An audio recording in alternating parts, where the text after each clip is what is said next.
តែអ្នកដឹងទេថាហេតុអ្វីបានជាមនុស្សជាច្រើនសុខចិត្តចំណាយកម្លាំងឡើងភ្នំដើរកាត់ព្រៃនិងសម្រាកកណ្ដាលតំបន់ដាច់ស្រយាល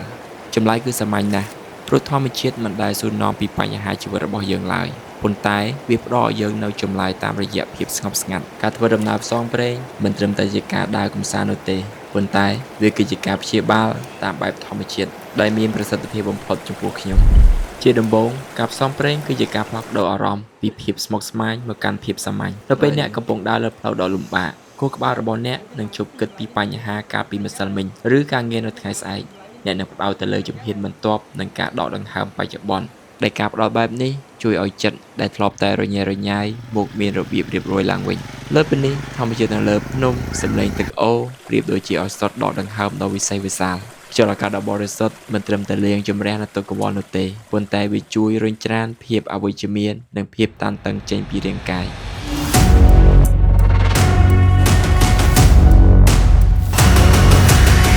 ហើយនេះគឺជាការផ្សំព្រេងរបស់ខ្ញុំទៅកាន់តំបន់មួយដែលមានឈ្មោះថាទឹកធ្លាក់ត្រកោព្រះ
ទោះបីជាការធ្វើដំណើររៀងលំបាកបន្តិចបន្តួចតែយ៉ាងណាក៏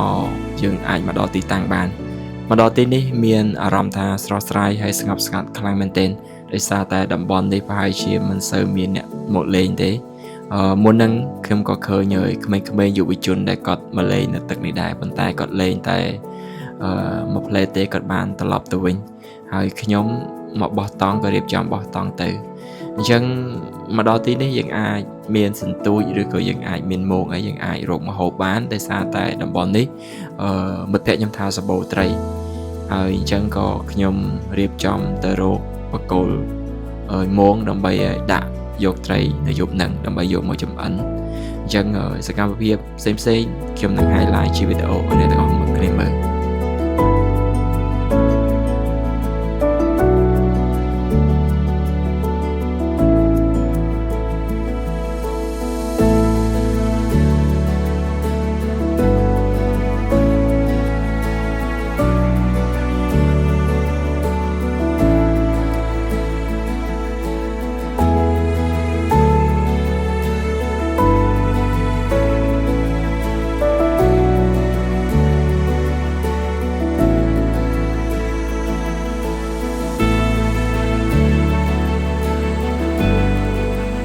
ឥឡូវនេះយប់ហើយមានអារម្មណ៍ថាស្ងាត់មែនទែនដោយសារតែតំបន់នេះមានតែភ្នំព័ទ្ធជុំវិញហ ហើយលើតែសំឡេងទឹកអូរហើយសัตว์យំអញ្ចឹងណាអញ្ចឹងពួកខ្ញុំក៏រៀបចំ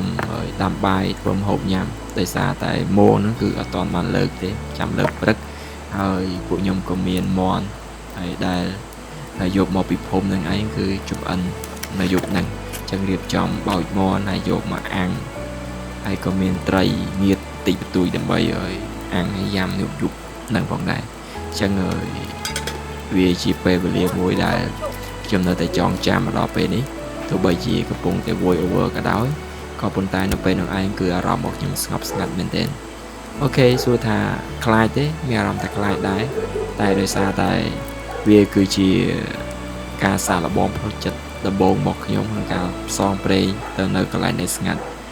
ហើយអ្វីដែលខ្ញុំខ្លាចនោះមិនមែនជាខ្មោចអីទេតែអ្វីដែលខ្ញុំខ្លាចគឺមនុស្សព្រោះអីមនុស្សនេះឯងគួរឲ្យខ្លាចជាងខ្មោចខ្លាំងណាស់មនុស្សនេះឯងតែងតែធ្វើអំពើប្រៃផ្សៃដូចជាសង្គមបច្ចុប្បន្នយើងឃើញនឹងអញ្ចឹងនៅពេលដែលខ្ញុំហូបបាយហើយក៏នាំគ្នាសម្រាប់អត់ទៅអញ្ចឹងចាំទៅទស្សនានៅវីដេអូព្រឹកឡើងទាំងអស់គ្នា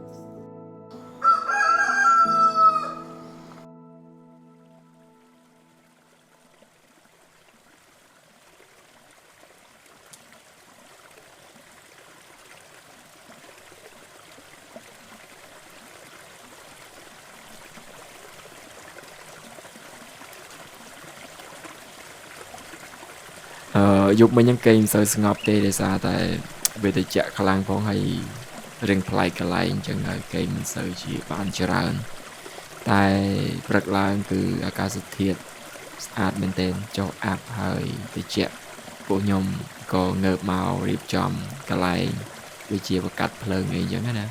ហើយក៏ទៅលើកមងអញ្ចឹងនៅពេលដែលពួកខ្ញុំលើកមងហ្នឹងឯងគឺបានត្រីមកតិចតួចសម្រាប់ហើយស្លហូបទៅពេលថ្ងៃហ្នឹង